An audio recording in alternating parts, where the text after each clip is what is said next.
बाल पकड़कर मुख्यमंत्री को मारा थप्पड़, फिर दिया धक्का। रेखा गुप्ता को थप्पड़ मारने वाला कौन है? आरोपी राजेश गुजरात से निकला उज्जैन के लिए, पहुंच गया दिल्ली। मुख्यमंत्री को थप्पड़ मारने के लिए किसने भेजा था?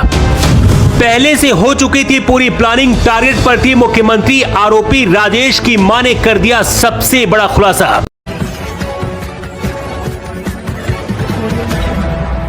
सामने बैठी थी सीएम रेखा गुप्ता, तभी अचानक एक शख्स सामने से उठता है, करीब जाता है और मुख्यमंत्री के बाल पकड़कर थप्पड़ मारने लगता है। इसके बाद धक्का देता है। सुरक्षा घेरा होने के बाद भी राजेश दिल्ली के मुख्यमंत्री के पास कैसे पहुंच गया? आरोपी राजेश को किसने भेजा और कहां से आया, आगे बताएंगे। उससे पहले आपको बताते हैं कि दिल्ली की मुख्यमंत्री रेखा गुप्ता के पास तक ये शख्स कैसे पहुंचा और कैसे सुरक्षा व्यवस्था भी इसे नहीं रोक पाई।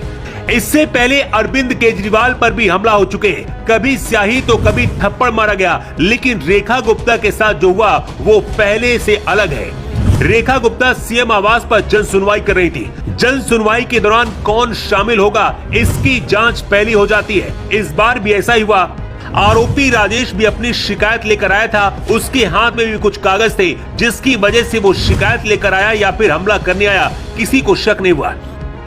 जन सुनवाई के दौरान करीब 8:30 बजे राजेश नाम के शख्स का नंबर आया और वो हाथ में कागज लेकर तेजी से सीएम रेखा गुप्ता की टेबल के पास पहुंचा। इस बीच किसी को कुछ समझ आता उससे पहले ही उसने सीएम रेखा गुप्ता पर अटैक कर दिया। आरोपी ने सीएम के बाल पकड़कर थप्पड़ मारा और उनके साथ हाथापाई करने की कोशिश भी करी। रेखा गुप्ता को थप्पड़ मारने वाले शख्स राजेश की मां ने दावा किया है कि उनका बेटा कुत्तों से बहुत प्यार करता है। आरोपी राजेश की मां का कहना है कि कुत्तों को लेकर आए फैसले से वो बहुत दुखी था और इसीलिए उसने ऐसा किया। आरोपी राजेश की मां का कहना है कि बेटा शिव भक्त है और वो उज्जैन जा रहा था, लेकिन फिर दिल्ली कैसे पहुंच गया इसका पता नहीं। राजेश की मां ने सीएम रेखा गुप्ता से मांग की है कि उनके बेटे को माफ कर दे, क्योंकि उनके बेटे का इलाज भी चल रहा है। लेकिन मुख्यमंत्री को थप्पड़ मारने के पीछे सिर्फ एक वजह नहीं है। दिल्ली के मंत्री मनजिंदर सिंह सिरसा ने दावा किया है कि हमलावर राजेश पिछले 24 घंटे से रेकी कर रहा था। वो रेखा गुप्ता के शालीमार बाग स्थित आवास पर भी गया था।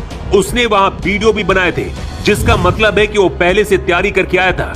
उसके फोन में कल के वीडियो भी मिले।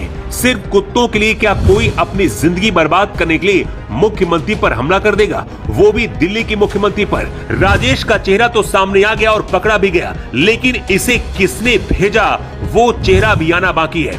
आरोपी का पूरा नाम राजेश भाई खिमजी भाई सकरिया है। गुजरात के राजकोट का रहने वाला है और उम्र करीब 41 साल है। दिल्ली पुलिस ने आरोपी को पकड़ने के बाद गुजरात पुलिस से संपर्क किया है और पता लगा रही है कि आखिर इसका बैकग्राउंड क्या है। दिल्ली पुलिस इधर राजेश से पूछताछ करके भी सच उगलवाने की कोशिश कर रही है कि आखिर सीएम पर अटैक क्यों किया और किसके कहने पर यहां पर वो आया था, क्योंकि विरोध करने का और भी कोई तरीका हो सकता है। दावा किया जा रहा है कि राजनीतिक षड्यंत्र भी हो सकता है, क्योंकि सीएम रेखा गुप्ता लोग के बीच जाकर सीधा मिलती हैं, जिसकी वजह से दिल्ली की जनता ज्यादा जुड़ाव महसूस करती है। लेकिन अब शायद सुरक्षा और कड़ी हो जाएगी। सबसे ज्यादा हैरानी की बात यह है कि पशुओं को खाने वाले कुत्तों को बचाने की मांग कर रहे हैं, जबकि दिल्ली सरकार जो कर रही है उसका सिर्फ एक ही मकसद है, आम नागरिकों की सुरक्षा। पिछले कुछ महीने और सालों के आंकड़े उठाकर आप देखेंगे तो कुत्तों के काटने के सैकड़ों मामले सामने आएंगे।